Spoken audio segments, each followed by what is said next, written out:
Ronaldo sering kelaparan malam-malam saat dirinya tinggal di asrama Akademi Sporting Lisbon. Kala itu, usianya masih 12 tahunan. Karena nggak punya uang, ia bersama beberapa temannya pergi ke pintu belakang McD dekat asrama, lalu bertanya, apakah ada burger sisa? Manajer dan pramusaji yang baik hati tidak segan memberi mereka beberapa burger sisa yang tak terjual. Meski sudah puluhan tahun, Ronaldo tidak pernah lupa dengan kebaikan orang-orang itu. Bahkan setelah sukses, dia mencari keberadaan mereka dalam sebuah wawancara tahun 2019 lalu. Dalam wawancara itu, ia mengungkapkan keinginannya untuk bertemu dengan orang yang dulu pernah menolongnya saat kelaparan untuk mengajaknya makan malam bersama. Dan inilah dia, sosok dari salah satu pramusaji itu yang berhasil Ronaldo undang ke rumahnya. Bahkan kabarnya, ia memberikan hadiah dengan nilai fantastis pada wanita tersebut. Shalom, curhat sedikit ya. Kalau kita lihat video Ronaldo ini ya, saudara yang kekasih, walaupun dia sudah sukses ya, dia ingat jasa kebaikan pramusaji ini. Walaupun kejadiannya sudah lama waktu dia masih kecil. Setelah dia sukses, dia ingat kebaikan pramusaji ini.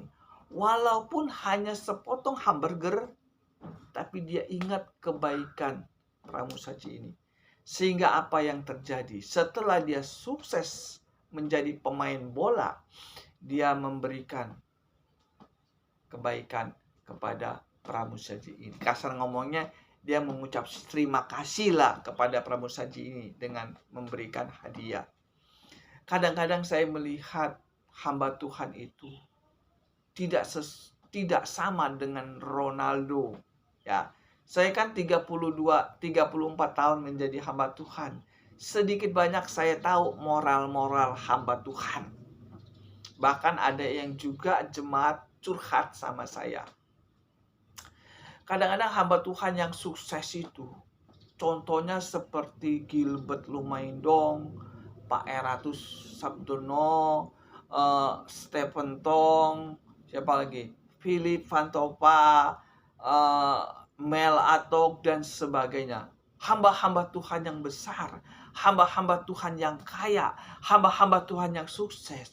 Dia bisa besar, bisa sukses, itu tidak bisa berdiri sendiri.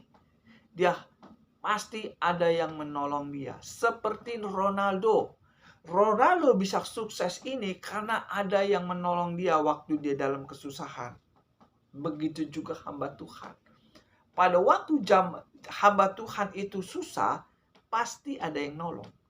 Untuk menjadi hamba Tuhan yang besar, enggak seperti kita membalikan tangan. Ada prosesnya. Ada yang menolong dia, yang membackup dia, sehingga hamba Tuhan ini menjadi besar. Kadang-kadang saya miris, saudara yang kekasih.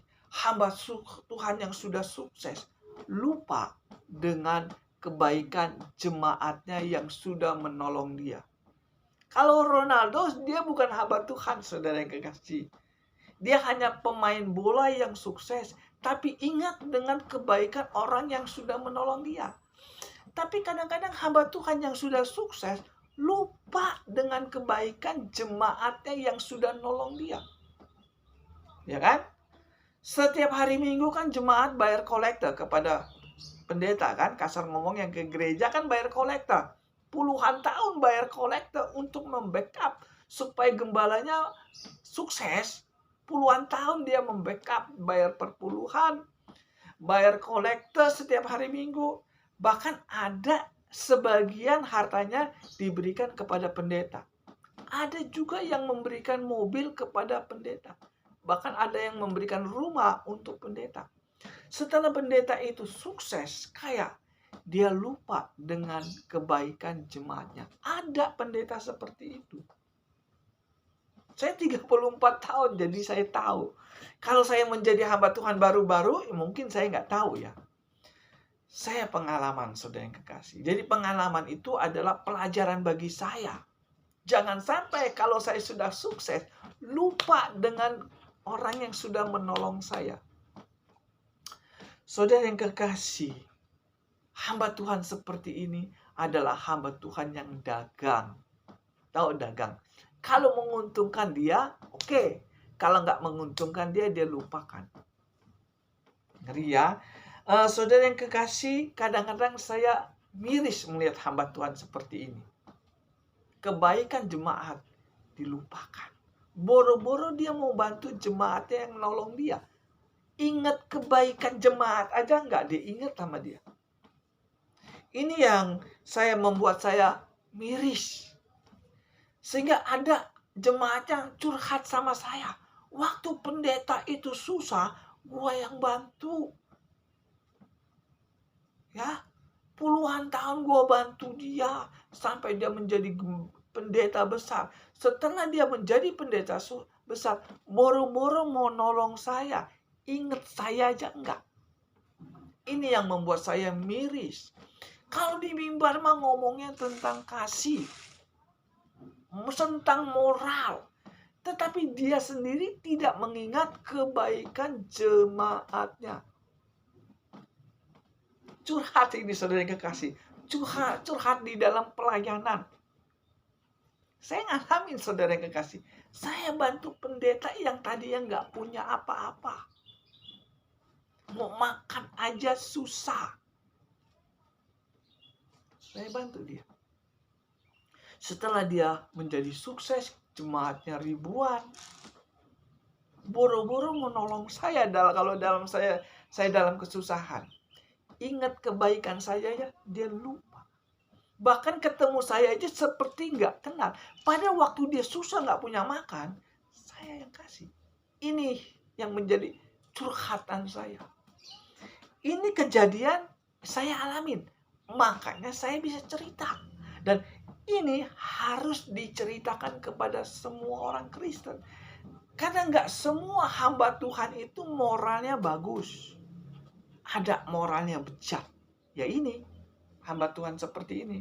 Dan kalau hamba Tuhan moralnya sudah bejat seperti ini, maka banyak sekali anak-anak Tuhan yang dikecewakan. Banyak loh orang Kristen tuh kecewa sama pendeta. Cuman dia nggak berani curhat.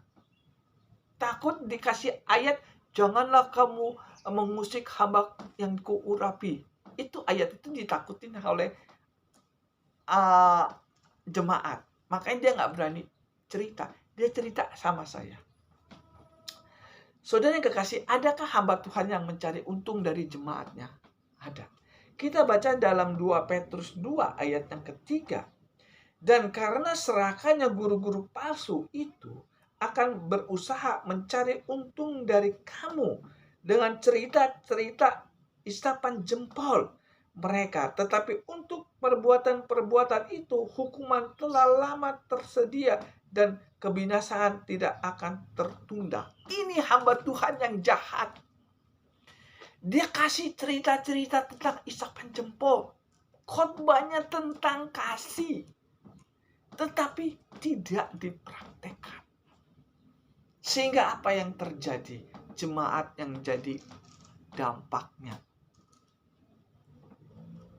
Dia mencari keuntungan dari jemaatnya. Sehingga apa yang terjadi? Setiap hari Minggu, jemaat kasih kolekte kepada pendeta. Setiap bulan, kasih uang perpuluhan sama pendeta. Bahkan sebagian hartanya diberikan kepada pendeta. Ada jemaat kasih mobil kepada pendetanya. Bahkan ada yang jemaat kasih rumah kepada pendetanya. Setelah pendeta itu mendapatkan keuntungan yang besar, sehingga dia menjadi sukses, terkenal, dia lupa dengan jasa kebaikan jemaat ini. Sehingga apa yang terjadi? Dia di mata Tuhan jahat. Saya kadang-kadang iri dengan moral Ronaldo. Ya, saya kadang-kadang iri dengan moral Ronaldo. Padahal dia bukan hamba Tuhan. Tapi dia masih ingat kebaikan pramusaji, hanya sepotong hamburger. Dia masih ingat kebaikan pramusaji ini. Sedangkan hamba Tuhan puluhan tahun memberi kolekte kepada dia. Setiap bulan memberikan perpuluhan. Bahkan ada yang mengasih mobil. Segitu besar pengorbanan jemaat kepada pendeta ini, sehingga apa yang terjadi? Dia lupa dengan kebaikan jemaatnya yang baik sama dia. Berlawanan sepertinya moral hamba Tuhan ini sama moral Ronaldo, sangat berlawanan. Ya, saya harus buka masalah ini karena ini menyangkut pekerjaan Tuhan. Ada loh hamba Tuhan, pendeta yang moralnya rusak. Dia melupakan kebaikan jemaat. Itu moralnya rusak, saudara yang kekasih. Kalau setiap hari baca Alkitab, baca Alkitab jemaat pendeta tiap hari. Kalau pagi itu bangun subuh, saya tahu pendeta itu kalau bangun pagi itu jam 3. Kadang ada yang jam 2 berdoa. Sampai nangis-nangis doanya. Tapi dia lupa dengan kebaikan jemaatnya. Ini yang saya katakan. Hamba Tuhan yang mencari keuntungan. Dia bukan melayani Tuhan. Tapi dia dagang. Dagangnya sama jemaatnya sendiri. Kalau jemaatnya sudah terkapar, sudah nggak bisa membantu dia. Dia lupa ingatan sama jasa jemaatnya yang baik ini. Ini yang dinamakan serigala berbulu domba. Ya, kalau saudara baca di dalam Matius yang ke-7 ayat yang ke-15, saya tertarik dengan berbicara tentang hamba-hamba Tuhan yang jahat ini, karena sudah terlalu banyak orang Kristen yang sudah dibodohi sama hamba Tuhan yang seperti ini. Ya, Matius 7 ayat 15 saya bacakan. Waspadalah terhadap nabi-nabi palsu yang datang kepadamu dengan menyamar seperti domba, tetapi sesungguhnya mereka adalah serigala yang buas. Ini yang dinamakan hamba Tuhan yang gak bermoral. Semua kebaikan jemaat dia lupa. Puluhan tahun jemaat memberi kolekte untuk membantu pekerjaan Tuhan. Setiap hari, setiap bulan sampai puluhan tahun dia bayar uang perpuluhan. Bahkan dia membantu pekerjaan Tuhan berupa, saya 34 tahun ikut pelayanan. Jadi saya tahu betapa besarnya jasa jemaat kepada pendeta. Kadang-kadang pendeta itu kalau sudah sukses, lupa dengan waktu dia masih susah. Siapa yang menolong dia? Kalau bukan jemaatnya. Sehingga apa yang terjadi? Banyak orang Kristen pindah gereja sini, pindah ke gereja sana, pindah lagi sana sini. Saya tahu ada gereja, ada jemaat dari gereja sini karena disakitin pindah gereja sini, pindah lagi. Ini kenapa bisa terjadi? Karena moral pendetanya sudah nggak benar. Saudara yang kekasih, saudara pernah digigit semut nggak? Kalau saya kadang-kadang bersihin rumput di kebun duren, itu digigit semut, saudara yang kekasih. Sakit, saudara yang kekasih, digigit semut. Walaupun kecil, digigit semut, sakit. Apalagi digigit serigala berbulu domba. Ya, saudara puluhan tahun bantu pendeta. Lalu saudara setelah pendeta itu sukses, saudara nggak dianggap. Ada nggak perasaan dongkol? Pasti ada. Makanya banyak kadang-kadang orang Kristen itu pindah gereja. Kenapa dia pindah gereja? Ya karena seperti ini. Kadang-kadang pendeta nggak mau disalahin. Oh, dia nggak mau pindah gereja ini karena padahal dia nggak koreksi. Dia lupa dengan kebaikan jemaatnya yang sudah membantu dia. Saya curhat, saudara yang kekasih. Karena banyak yang curhat sama saya. Makanya saya juga curhat lagi di YouTube ini. Saya nggak bisa pelayanan di gereja. Karena itu jasa kebaikan saya Itu dilupakan nama mereka. Saya 30 tahun, 34 tahun menjadi hamba Tuhan. Jadi saya tahu. Maaf bicara kalau anak pendeta. Maaf nih ya, bicara nih ya. Kalau anak pendeta untuk menjadi hamba Tuhan atau jadi gembala itu sangat mudah sekali. Fasilitas disiapkan sama bapaknya karena bapaknya pendeta. Baru sekolah Alkitab, baru setahun 2 tahun sudah dijadikan gembala. Tapi kalau jemaat yang jadi melayani Tuhan di gereja itu untuk menjadi gembala susah sekali. Tapi kalau anak gembala baru 2 tahun, 3 tahun sekolah Alkitab, nggak ada pengalaman, nih lu pelayanan di sana jadi gembala. Sedangkan maaf bicara, saya ini bukan anak gembala. Saya ini jemaat biasa yang sekolah Alkitab yang ingin terjun di dalam pelayanan sangat susah sekali untuk melayani Tuhan di gereja. Kenapa seperti itu? Yaitu nggak ada keadilan.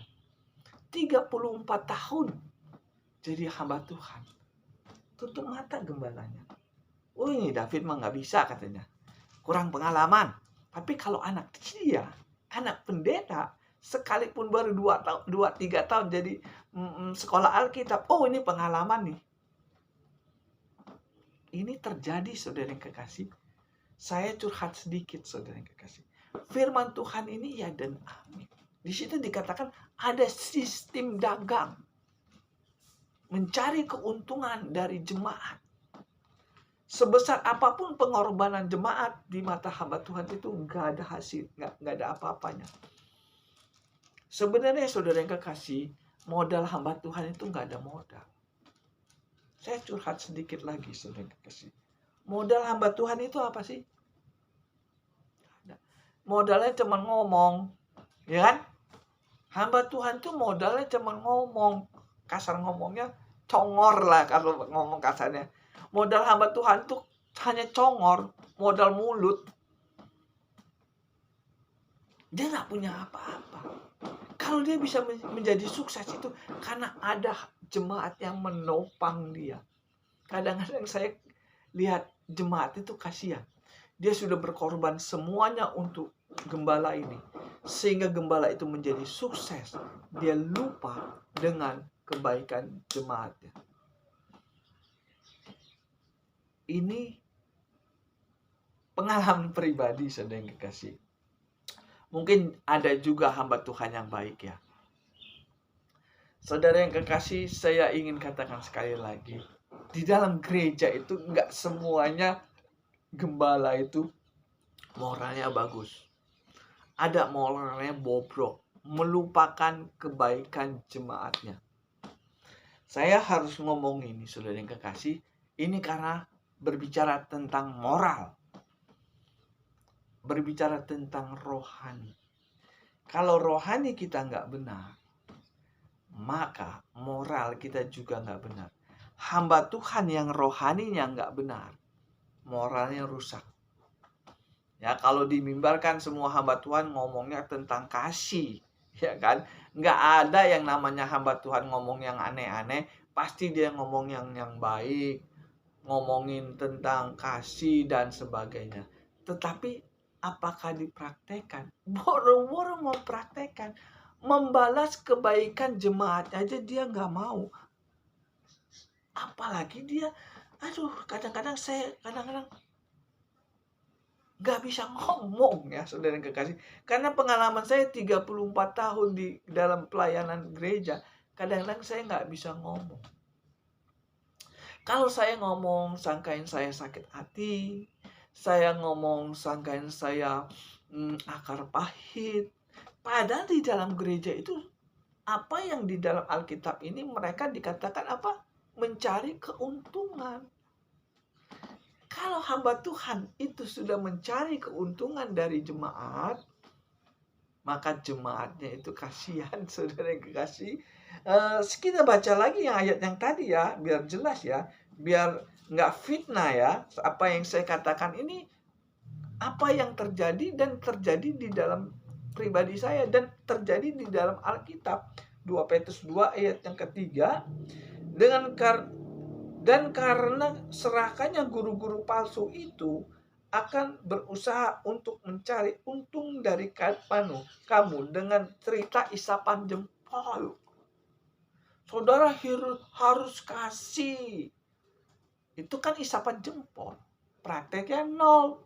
Jemaatnya suruh memberikan kasih, tetapi dia sendiri lupa. Ya, ini sangat penting. Bahaya saudara kalau hamba Tuhan sudah melupakan kebaikan jemaatnya. Karena itu adalah kejahatan moral. Ya, kalau ada hamba Tuhan yang melupakan kebaikan jemaatnya, itu adalah hamba Tuhan moralnya rusak. Kalau moralnya sudah rusak, bagaimana dia bisa membimbing jemaatnya masuk surga? Kalau hamba Tuhan sudah mencari keuntungan dari jemaatnya, bagaimana jemaatnya bisa sukses masuk surga? Saudara, saya ngomong apa adanya. Hamba Tuhan yang moralnya rusak nggak bisa membawa jemaatnya ke surga. Karena di dalam ayat yang tadi ini, pendeta ini juga nggak masuk surga. Kalau gembalanya nggak masuk surga, bagaimana jemaatnya bisa masuk surga? Makanya dikasihlah khotbah isapan jempol.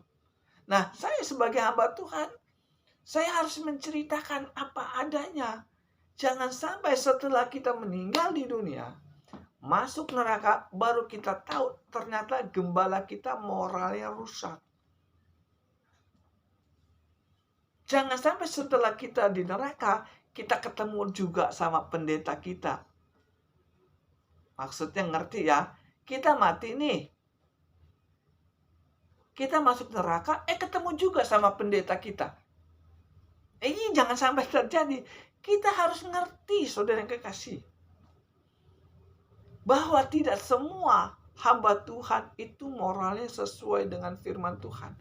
Ada moral yang bejat, melupakan kebaikan jemaatnya yang sudah membantu dia. Ini yang saya ingin katakan.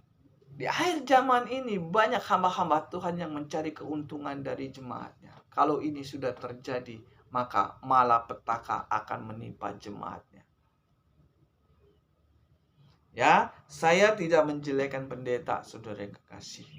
Saya juga tidak iri sama pendeta yang sukses. Urusan dia, urusan saya, urusan saya. Urusan saya menceritakan kebenaran firman Tuhan. Ya, saudara yang kekasih, pada siang hari ini saya sedikit curhat. Apa yang saya sampaikan itu saya alami. Makanya saya bisa cerita. Kalau saya nggak ngalami, saya nggak bisa cerita. Dan saya cerita ini berdasarkan Alkitab. Bener loh, ada hamba Tuhan moralnya rusak, melupakan kebaikan jemaat. Masa moral hamba Tuhan kalah dengan moral Ronaldo? Ronaldo ini bukan hamba Tuhan, saudara yang kekasih. Dia seorang sepak bola, tapi moralnya lebih tinggi daripada hamba Tuhan ini. Seharusnya Ronaldo ini yang jadi hamba Tuhan, mengingat kebaikan jemaatnya. Tapi kadang-kadang hidup itu dibalik-balik, saudara yang kekasih. Dibalik-balik kadang-kadang. Saudara yang kekasih, saya ingin katakan kepada saudara, ada orang yang memberi saya uang perpuluhan. Ya, ada orang yang memberikan saya uang perpuluhan. Saya bilang uang perpuluhan ini bukan punya saya, punya Tuhan, ya. Lu berikan perpuluhan sama saya, berarti karena saya hamba Tuhan, saya pegawai Tuhan, saya terima. Tapi uang ini bukan punya saya, punya Tuhan. Saya tidak mencari keuntungan dari kamu, saya bilang.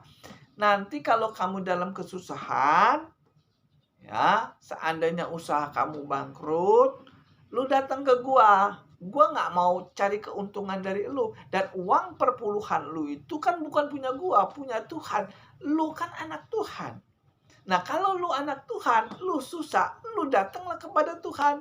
Saya hanya sebagai pegawai Tuhan menyalurkan apa yang Tuhan mau. Fit, dia waktu itu berperpuluhan, ya kan? Sekarang dia susah. Kembalikan uang perpuluhannya. Saya kembalikan uang perpuluhan itu dia. Lalu saya tanya sama dia, kalau uang perpuluhan, kalau kamu kasih pendeta lain atau gereja lain, kira-kira dia mau nggak mengembalikan uang perpuluhan? Nggak ada kok, katanya. Nggak ada pendeta mengembalikan uang perpuluhan kepada jemaat yang bayar perpuluhan. Baru engkau yang mengembalikan uang perpuluhan kepada jemaat. Nah, iya, saya bilang, uang perpuluhan itu bukan punya saya, punya Tuhan. Lu anak Tuhan dalam kesusahan, ya gua kasih aja uangnya. Bukan uang juga, uang itu juga bukan uang saya, uang Tuhan. Jadi lu susah, lu anak Tuhan, ya gua kembalikan saja. Saya nggak mau mencari keuntungan dari jemaat. Saya mau cari keuntungan dari Tuhan, yaitu surga. Saya melayani Tuhan bukan tujuan karena uang. Saya melayani Tuhan karena panggilan. Kalau saya dipanggil Tuhan untuk melayani Tuhan, pasti saya dapat gaji dari Tuhan. Ya, namanya yang kerja, pasti dapat gaji. Apalagi kerja sama Tuhan. Pasti dapat gaji. Saya yakin saya nggak akan kelaparan di dunia. Tapi saya dapat bonus melayani Tuhan, surga. Ya, saya nggak mau mencari keuntungan dari memberitakan Injil. Saya memberitakan Injil karena tugas dari Tuhan, memberitakan kebenaran Tuhan. Masalah untung dan rugi itu urusan dari Tuhan. Karena saya kerja sama Tuhan, biar Tuhan saja yang memberkati saya. Ya, saya bekerja sama Tuhan, saudara yang kekasih, bukan bekerja sama manusia. Makanya khotbah saya seperti ini. Saudara lihat YouTube saya. Apa yang saya khotbahkan sesuai dengan Alkitab. Bukan promosi ini, saudara yang kekasih. Karena memang ini tugas saya. Menceritakan kebejatan hamba-hamba Tuhan yang gak benar. Supaya apa? Anak Tuhan gak dirugikan lagi. Di dunia dibohongin. Uangnya habis disedot. Tenaganya dipakai. Air matanya dipakai. Setelah mati dibohongin lagi. Mati gak masuk surga, dibilang masuk surga. Jadi ada dua kerugian kalau kita dipimpin oleh hamba Tuhan yang moralnya rusak. Pertama, harta kita habis. Waktu kita habis untuk dia. Setelah kita mati pun kita nggak masuk surga. Dibohongin lagi. Saudara lihat YouTube saya tentang kematian orang-orang Kristen. Saudara lihat aja YouTube itu. Saudara yang kekasih, pada siang hari ini saya tidak panjang lebarkan. Siang hari ini saya hanya curhat kepada saudara. Moral hamba Tuhan dan moral Ronaldo. Mana yang terbaik? Kalau saudara kurang jelas masalah moral, saudara bisa hubungi saya. Kita berdoa. Tuhan Yesus, terima kasih atas firman-Mu yang Kau berikan pada siang hari ini.